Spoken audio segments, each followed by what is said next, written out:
Mesdames, Messieurs, bonsoir à toutes et à tous. Bienvenue dans cette nouvelle session d'information sur la télévision Labari. Nous sommes mercredi 3 janvier 2018. C'est l'information du jour. La fin cet après-midi à l'arène de jeux traditionnels Langa Langa de Zender de la 39e édition du championnat national de lutte traditionnelle, le sabre national. Un sabre remporté par un lutteur plutôt de la région de Zender à la personne de Tassiou Sani qui a terrassé Yahya Kaka de Tawa, qui était jusqu'ici le détenteur du dit sabre. Nous vous proposons de suivre quelques séquences de ce combat et la cérémonie protocolaire qui l'a suivi. Tassiou Sani ya harshen tsoron Yahya Kaka wallahi Yahya Kaka tun da yake tarihi da bai bai ai ya ce kuma gobe ba kari kai kai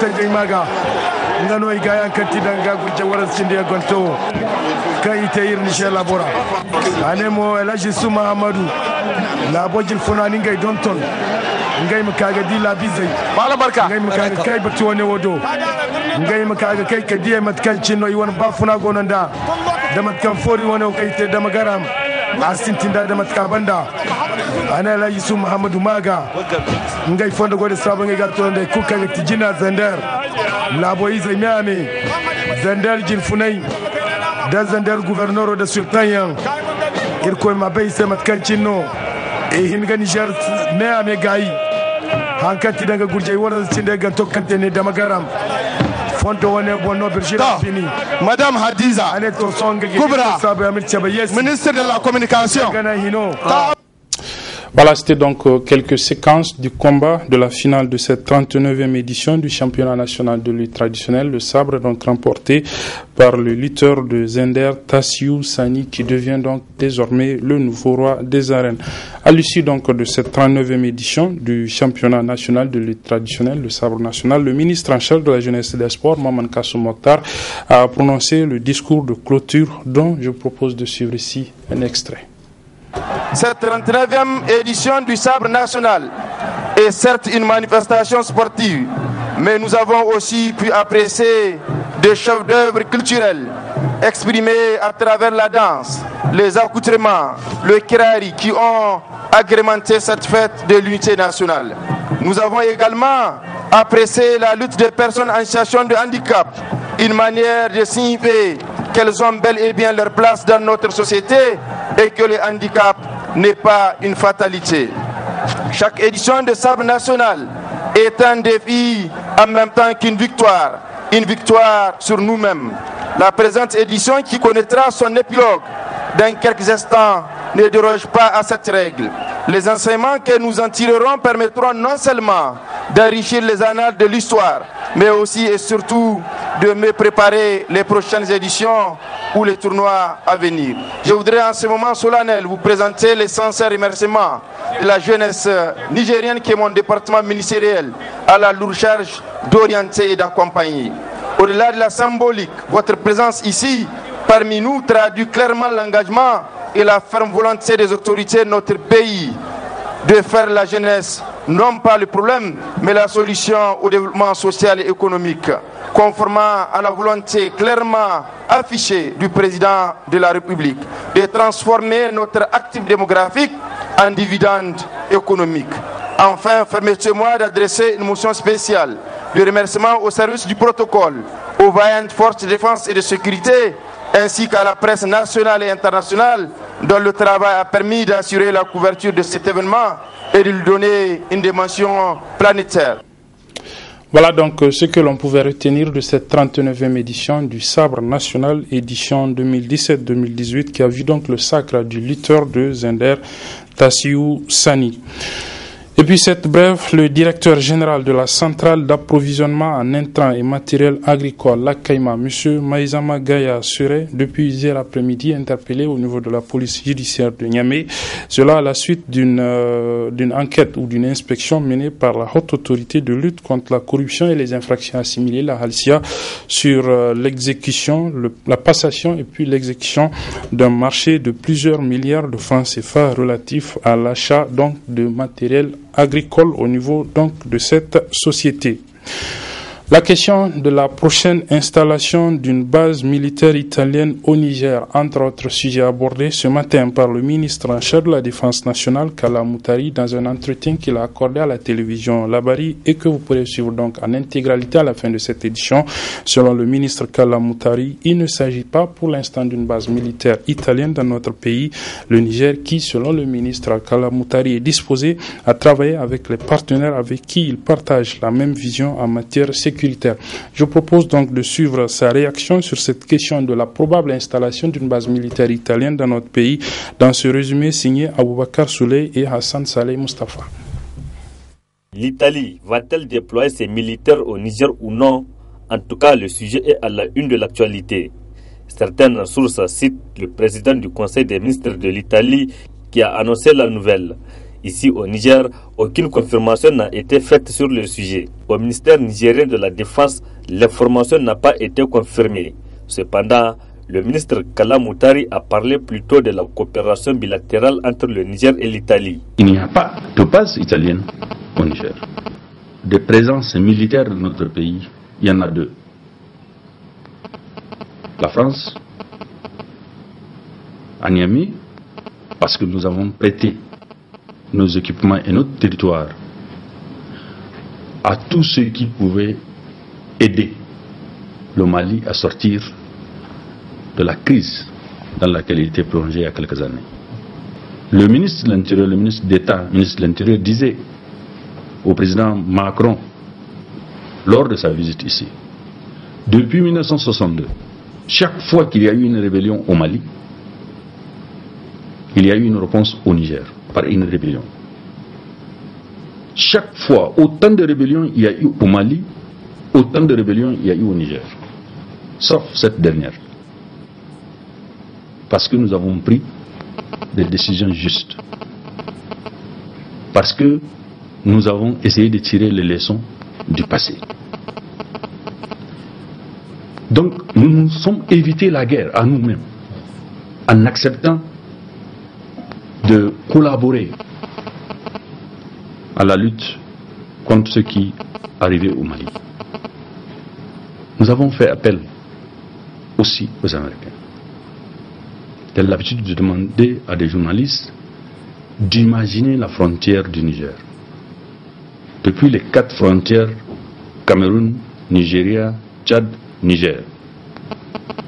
D'imaginer que tout ça, c'est le lieu d'évolution des mouvements terroristes, des trafiquants de drogue, des trafiquants d'armes, de remonter jusqu'à la frontière avec la Libye, de redescendre toute la frontière d'Algérie, de reprendre toute la frontière du Mali, jusqu'à la frontière avec le Burkina Faso. C'est infesté de terroristes. Est-ce que le Nigérien ne se pose pas la question comment notre pays tient toujours debout? Le Niger, pris en conduite par des foyers de tension, a intérêt à mutualiser les efforts et les moyens avec les autres pays amis pour pouvoir faire face aux énormes défis sécuritaires qui le guettent. Et c'est justement pendant qu'il y a cette polémique sur la probable installation d'une base militaire italienne dans notre pays que l'Italie justement ouvre sa représentation diplomatique au Niger. L'ambassade d'Italie au Niger a été officiellement inaugurée cet après-midi en présence du ministre italien en charge des affaires étrangères. Le résumé de la cérémonie avec nos reporters Sadou Doumi et Adamou Soumana. C'est au ministère des Affaires étrangères que les délégations nigériennes et italiennes conduites par leurs ministres respectifs de la coopération ont eu leur premier entretien à huis clos avant de se retrouver à l'ambassade d'Italie, une première au Niger pour son inauguration. Une cérémonie qui a enregistré la présence de plusieurs membres du gouvernement, ceux du corps diplomatique accrédité au Niger et une forte délégation italienne avec à leur tête le ministre de tutelle. Occasion pour le ministre nigérien de souligner l'importance qu'accorde le gouvernement nigérien à la coopération avec l'Italie qui s'est traduit ainsi par l'ouverture en ce jour de l'ambassade de ce pays au Niger. Le gouvernement du Niger est très heureux de cette ouverture d'ambassade de l'Italie ici au Niger et le gouvernement du Niger réitère sa disponibilité à continuer à travailler avec l'Italie dans tous les domaines qui font aujourd'hui la fierté de notre coopération. Donc merci pour ta visite Alfano ici au Niger. Merci pour tous les efforts que vous faites pour que notre coopération soit efficace et je vous promets de croire que le gouvernement du Niger continuera à se déployer pour renforcer cette coopération qui nous unit. Prenant la parole à son tour, le ministre italien de la coopération internationale a annoncé les axes prioritaires de la coopération entre les deux pays. La cooperazione allo sviluppo, la sicurezza e la questione che riguarda la collaborazione tra le nostre imprese e i nostri imprenditori. Cette collaboration va se déployer sur 3 fronts. Le premier, la coopération au développement. Le deuxième, la sécurité. Le troisième, la question de la collaboration entre les entreprises et les entrepreneurs. Sur ces 3 fronts, nous allons faire des propositions concrètes lors de la réunion, lors de la rencontre avec les autres ministres. Je voudrais également lancer ici un message politique, compte tenu également de la présence du gouvernement nigérien et de vous tous qui avez eu l'amabilité d'être ici. Eh bien, il s'agit d'un message politique fort et clair. Notre coopération, notre collaboration avec votre pays est pour nous un véritable modèle d'efficacité et des fruits que peut porter la collaboration. Nous appelons de nos voeux que ce modèle puisse contaminer d'autres pays d'Afrique et être suivi par d'autres pays européens dans le cadre de la coopération entre l'Europe et l'Afrique. Puis intervient la coupure du ruban marquant l'inauguration officielle de l'ambassade d'Italie au Niger. Une cérémonie qui a été immortalisée par des photos de famille des officiels ayant rehaussé de leur présence sur un moment fort de la coopération entre le Niger et l'Italie. Nous sommes donc en 2018. Traditionnellement, en chaque début d'année, nous vous proposons de revenir sur les faits marquants qui ont marqué donc l'actualité au cours de l'année qui s'achève, l'année 2017 en l'occurrence. Nous vous proposons dans cet élément qui va suivre les faits qui ont marqué l'année 2017 au Niger sur le plan sécuritaire. C'est avec Hassan Saleh Mustafa. L'année 2017 qui vient de s'achever a été sanglante dans le rang des éléments de forces de défense et de sécurité. En effet, plusieurs attaques meurtrières ont été enregistrées au Niger, notamment à l'est du pays, dans la région du Difa, où des attaques de Boko Haram, les unes plus graves que les autres, ont endeuillé plusieurs familles. Dans cette partie du Niger, plusieurs soldats ont perdu leur vie en 2017 dans les attaques terroristes contre les villages de Barwa, Geskeru, Kablewa et Ngalewa où 39 personnes ont été enlevées et se trouvent actuellement entre les mains de Boko Haram. La partie nord-ouest du Niger a connu également des moments sombres, précisément la région de Tilaberi et une partie de la région de Tawa, déstabilisée aussi par les attaques terroristes. On se rappelle encore de l'attaque d'Ayoru où au moins 10 gendarmes ont été tués par les terroristes le 21 octobre 2017. À Wanzarbe, à Bala et Tawa, l'armée nigérienne a connu aussi de coups durs. Et récemment à Tongo Tongo, où au moins 4 militaires nigériens et 4 américains tombèrent sous les balles des ennemis. L'année 2017 a été une année de beaucoup de malheur pour nos forces de défense et de sécurité. Mais elle a été aussi et surtout une année de grande victoire pour les forces de défense et de sécurité.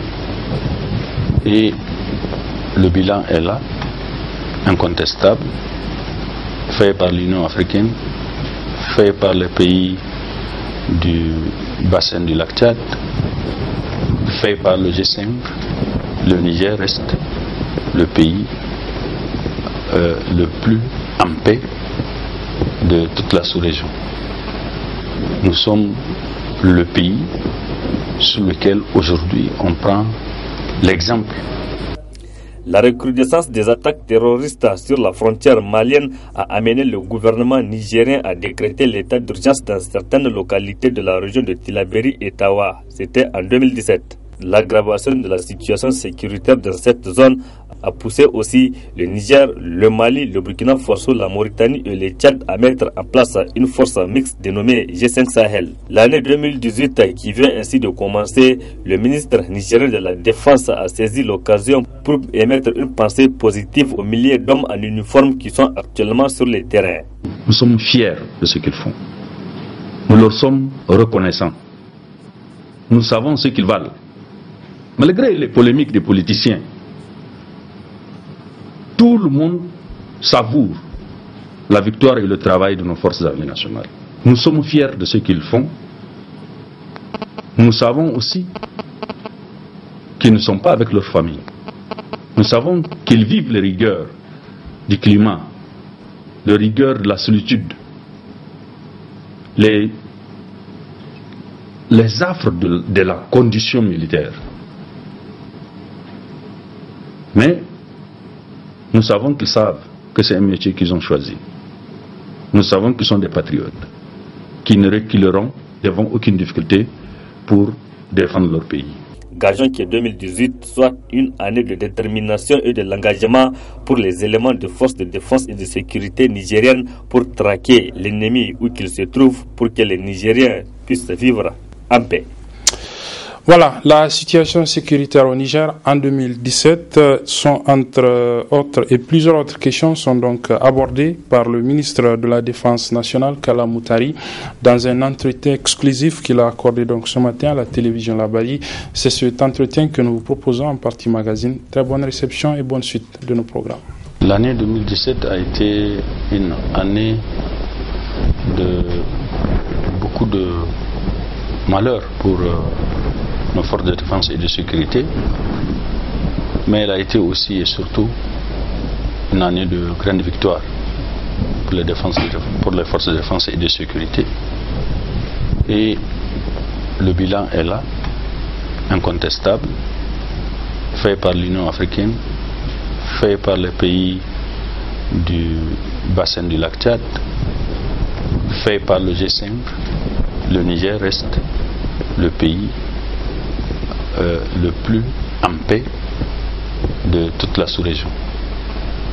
Nous sommes le pays sur lequel aujourd'hui on prend l'exemple pour la conduite des opérations, pour la discipline de l'armée, pour la vaillance, la bravoure de l'armée, pour le professionnalisme de notre armée et l'efficacité des moyens que nous avons mis à la disposition de notre armée. C'est cela aussi l'année 2017. La place désormais prépondérante qu'occupe notre armée dans la sous-région. Oui, l'année 2017, on se rappelle, il y a eu encore des événements, et notamment dans l'est du pays avec l'avènement de Boko Haram. Qu'en est-il au juste aujourd'hui de cette situation dans l'est du pays? Boko Haram est pratiquement éradiqué dans la partie des territoires appartenant au Niger. Nous avons le contrôle sur pratiquement tout notre territoire, dans le lac, qu'il s'agisse des îles comme du continent. Nous contrôlons notre territoire. Notre territoire est entièrement sous le contrôle des forces armées nigériennes. Mais nous essayons des attaques de temps en temps, du banditisme résiduel, parce que c'est ça aussi la guerre. Quand un pays a fait face à une situation de ce type, nous sommes en train de gérer l'après-crise. Les opérations futures vont consister désormais à sécuriser, c'est-à-dire à installer les populations, mais aussi à installer les services de défense et de sécurité. Aujourd'hui, désormais, la prochaine étape de nos opérations, au Niger comme dans une partie du Nigeria et du Tchad, ce que nous sommes en train de faire, c'est de créer les conditions de retour des populations et de la sécurisation des territoires ainsi occupés par les populations. Donc, Boko Haram, pour nous, en tout cas au Niger en particulier, c'est un mauvais souvenir. C'est déjà un passé. On peut dire aujourd'hui que Boko Haram, pour nous les Nigériens, c'est un passé. On gère les conséquences de cette insurrection-là.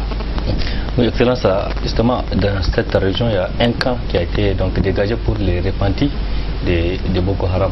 Et quel sera leur sort? Ils sont estimés à plus de 70, donc quel sera leur sort après? Ils sont suivis, pris en charge par d'autres institutions qui s'en occupent. Ce que je sais, c'est que nous sommes une armée respectueuse des droits de l'homme.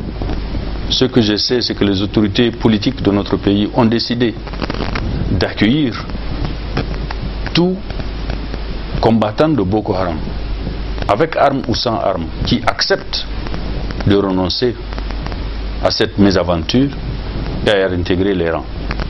Et je sais aussi que la condition, c'est l'acceptation d'une période de déradicalisation, de formation et de réinsertion sociale. C'est cela que je sais, et notre armée est consciente de cette ouverture, de cette main tendue des autorités nationales, quand bien même elle reste sur le pied de guerre et fait la guerre avec ceux qui nous font la guerre. À l'ouest du Niger, aussi dans la région de Tillabéri et un peu Tawa aussi, cette partie un peu déstabilisée a été victime d'attaques terroristes plusieurs fois. Et en 2017 aussi, qu'est-ce qu'il faut regretter aussi de cette partie du Niger? Il faut regretter que certains de nos voisins n'ont pas le contrôle de leur territoire. Il faut regretter que les terroristes qui nous attaquent ont des bases arrières dans des pays voisins. C'est à cela que nous avons fait face jusque-là. Nous n'avons pas au Niger une base d'un mouvement armé qui fait la guerre à l'armée nigérienne ou au Niger de façon générale. Ceux qui nous attaquent, ils viennent des pays voisins pour nous attaquer, et quand ils nous attaquent, ils se replient dans ces pays voisins. C'est ça la particularité du Niger. L'armée nigérienne elle a consenti l'effort nécessaire de refuser que ne se sanctuarisent ces groupes-là dans notre pays, mais elle est en train de travailler à amener les autres armées à faire de même chez elle, à défaut de mutualiser nos forces pour porter la guerre là où il faut la faire. C'est ça aussi une des missions du G5 Sahel. Mutualiser les moyens pour aller faire la guerre, y compris dans les pays tiers. De là où nous viennent les attaques, de là où s'est installée l'insécurité et qui se propage dans nos pays. C'est ça la mission du G5. Oui, effectivement, parlant de cette mission du G5 Sahel, et exactement les autorités du pays de l'espace, dont à leur tête le président de la République, se battent pour effectivement avoir le financement pour le fonctionnement de cette force. Et à l'heure actuelle, nous sommes à quel niveau de financement? Nous avons des signes extrêmement positifs de ce que le plaidoyer qu'a entrepris de faire nos chefs d'État a porté. Nous avons des soutiens de toutes parts. Et je peux dire aujourd'hui que le budget initial que nous avons programmé pour la mise en œuvre de ce projet G5 Sahel est pratiquement en train d'être bouclé. Nous avons eu des contributions exceptionnelles des États. Nous avons eu la manifestation très forte de solidarité des États du monde, qu'il s'agisse de l'Europe, des États-Unis et de pays arabes ou des pays musulmans. Qu'aujourd'hui, le G5 est en train de se mettre en œuvre sur des chapeaux de roue. Ce qui n'était pas imaginable à un moment donné. Parce que beaucoup de gens se disaient qu'à partir du moment où nous n'avons pas eu l'entière caution des Nations Unies et que l'initiative qui est purement africaine sera un fiasco. Ce n'est pas le cas. Aujourd'hui, même les Nations Unies sont en train de faire marche arrière pour retrouver la position initiale que nous leur avons demandée, et nous sommes convaincus que très prochainement les Nations Unies vont s'aligner et vont reviser la résolution antérieure pour s'engager dans un soutien total et sans réserve au G5 Sahel. On parle de la réticence d'un pays, notamment la Mauritanie, pour le déploiement de cette force. Quelle est la véracité de cette réponse?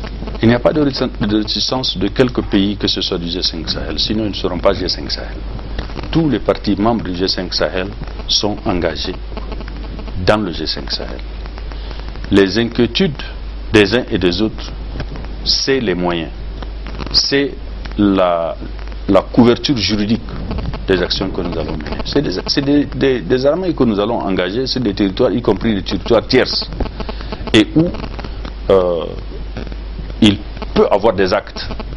Ces actes qui sont de portée internationale ou qui sont gérés par les lois internationales, s'il n'y a pas la caution des institutions internationales, des pays auront des difficultés à l'assumer.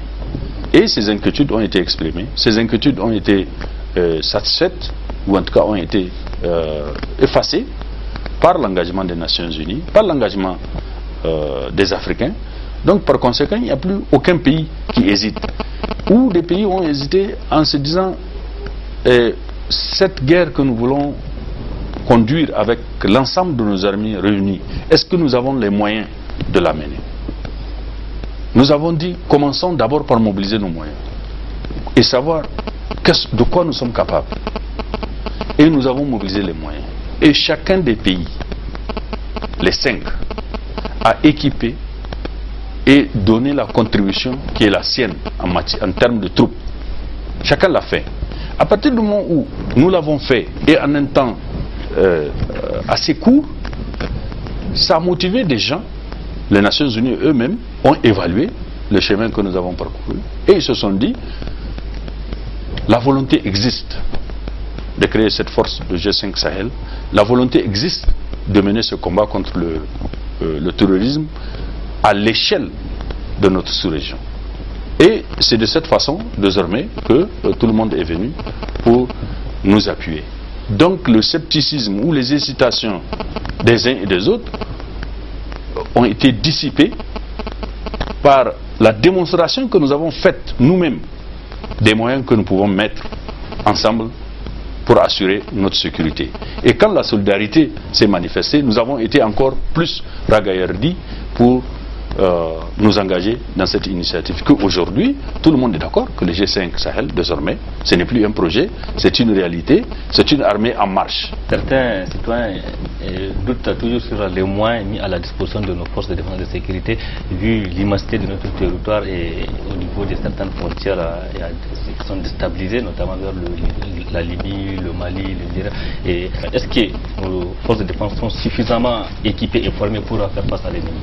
Ce sont nos forces armées qui font le choix des options en termes d'équipement militaire, en termes de formation. Et le président de la République est engagé à satisfaire ces choix. Parce que l'objectif politique que nous sommes fixés, nous, c'est de faire une armée efficace. Je viens de dire tout à l'heure, parlant d'efficacité, que les résultats sont là.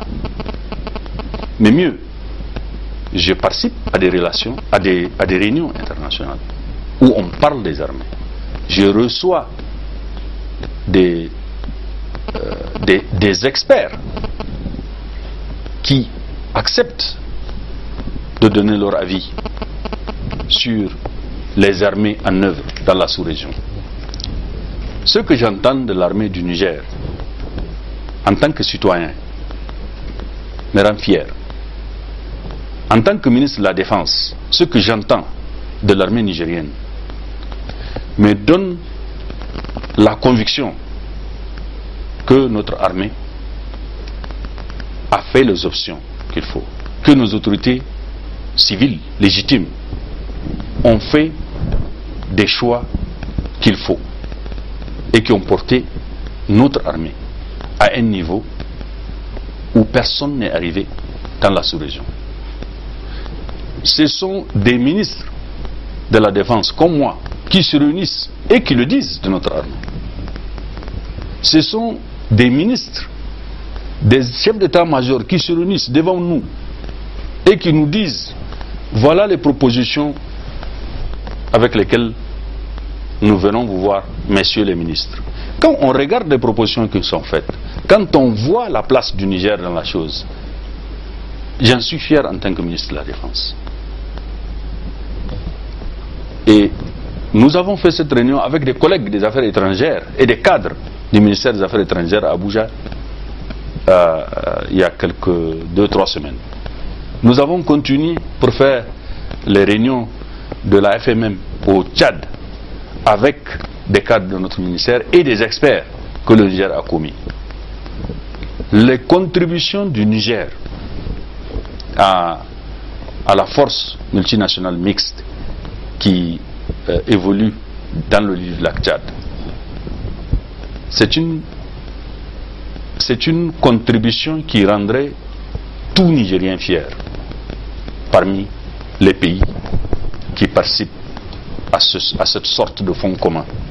Quand on dit la contribution du Niger, quand on dit ce que l'armée du Niger apporte, il n'y a aucune raison qu'un Nigérien ne soit pas fier de son armée et des investissements, des sacrifices que le peuple nigérien a accepté de consentir pour que cette armée soit efficace, qu'elle soit formée et qu'elle soit équipée. Il est vrai, l'actualité, c'est toujours la présence des soldats occidentaux et dont les derniers en date sont en train d'annoncer même l'arrivée prochaine des soldats italiens. Et qu'en est-il exactement par rapport à cette affaire?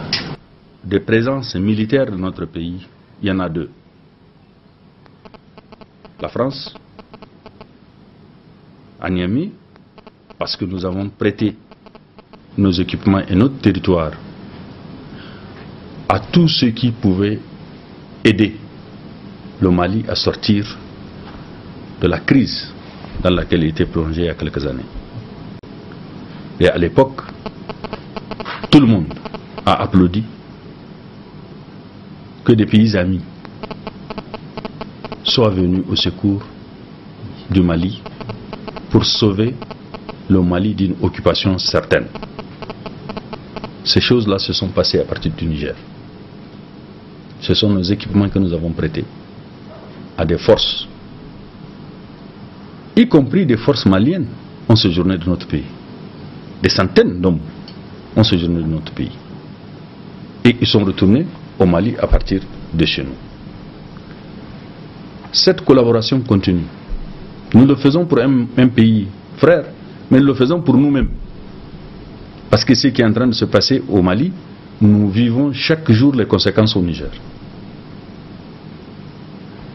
Le ministre de l'Intérieur, le ministre d'État, ministre de l'Intérieur disait au président Macron, lors de sa visite ici, depuis 1962, chaque fois qu'il y a eu une rébellion au Mali, il y a eu une réponse au Niger par une rébellion. Chaque fois, autant de rébellions il y a eu au Mali, autant de rébellions il y a eu au Niger. Sauf cette dernière. Parce que nous avons pris des décisions justes. Parce que nous avons essayé de tirer les leçons du passé. Donc nous nous sommes évité la guerre à nous-mêmes en acceptant de collaborer à la lutte contre ce qui arrivait au Mali. nous avons fait appel aussi aux Américains. J'ai l'habitude de demander à des journalistes d'imaginer la frontière du Niger. Depuis les 4 frontières, Cameroun, Nigeria, Tchad, Niger. D'imaginer que tout ça, c'est le lieu d'évolution des mouvements terroristes, des trafiquants de drogue, des trafiquants d'armes. De remonter jusqu'à la frontière avec la Libye. De redescendre toute la frontière d'Algérie. De reprendre toute la frontière du Mali. Jusqu'à la frontière avec le Burkina Faso. C'est infesté de terroristes. Est-ce que le Nigérien ne se pose pas la question? Comment notre pays tient toujours debout?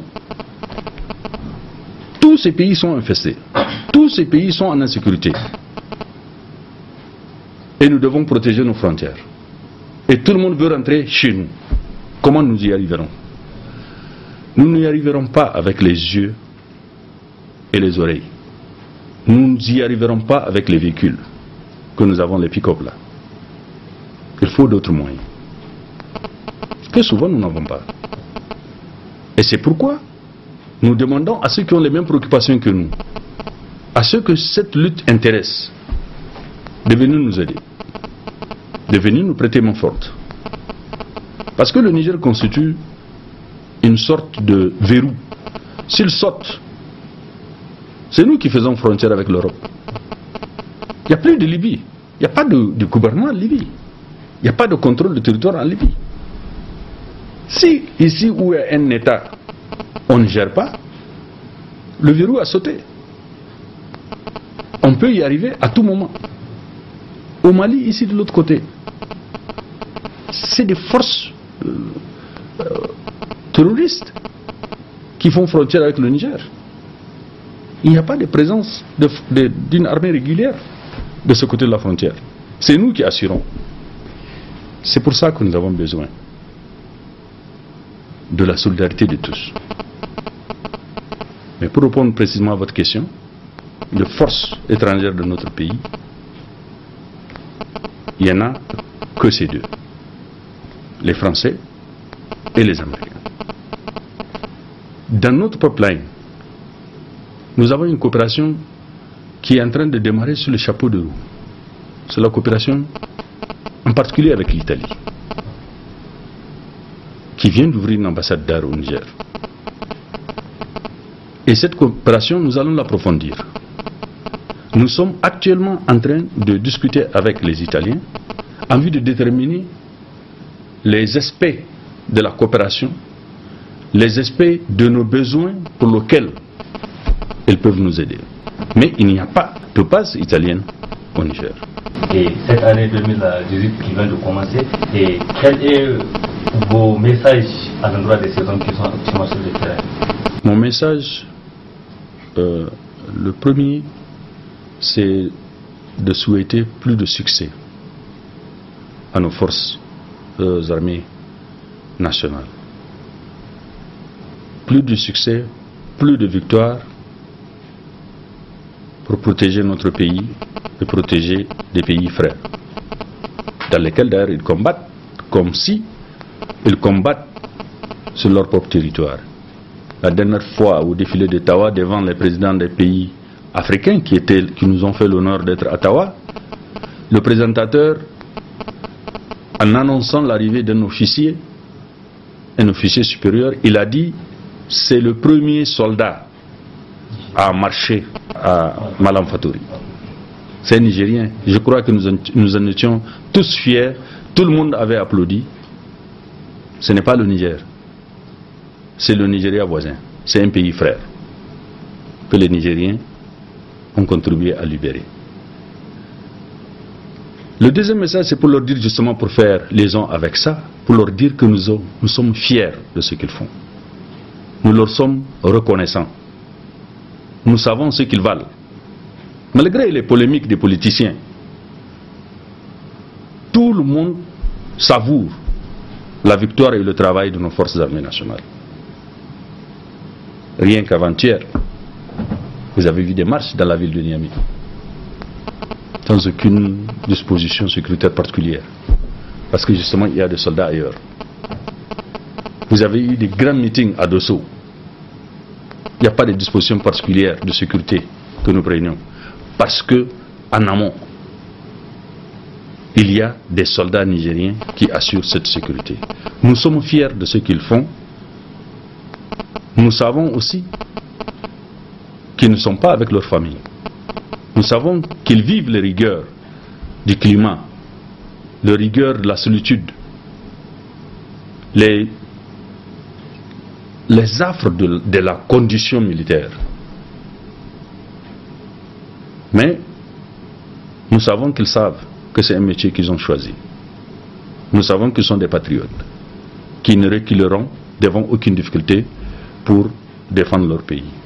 Je leur souhaite bonne fête, beaucoup de victoires et Inch'Allah, le Niger étant debout, les autres pays de la sous-région pour lesquels nous sommes solidaires seront aussi dans la même situation que la nôtre, Inch'Allah, grâce aux efforts des uns et des autres. Effectivement, pour un peu améliorer les conditions de travail, certainement, le président de la République, dans son message, a annoncé la construction de nouvelles infrastructures militaires dans ce pays, c'est bien ça? On en construit tous les jours. On en construit tous les jours des infrastructures militaires, qu'il s'agisse des pistes, qu'il s'agisse des aires d'atterrissage, d'hélicoptères, qu'il s'agisse des ponts de traversée. On construit des infrastructures. Nous avons un projet d'ailleurs extrêmement important pour nous, c'est celui de la constitution de notre bataillon génie et de son équipement grâce à la coopération allemande. Donc quelque chose est en train de se passer au sein de notre armée et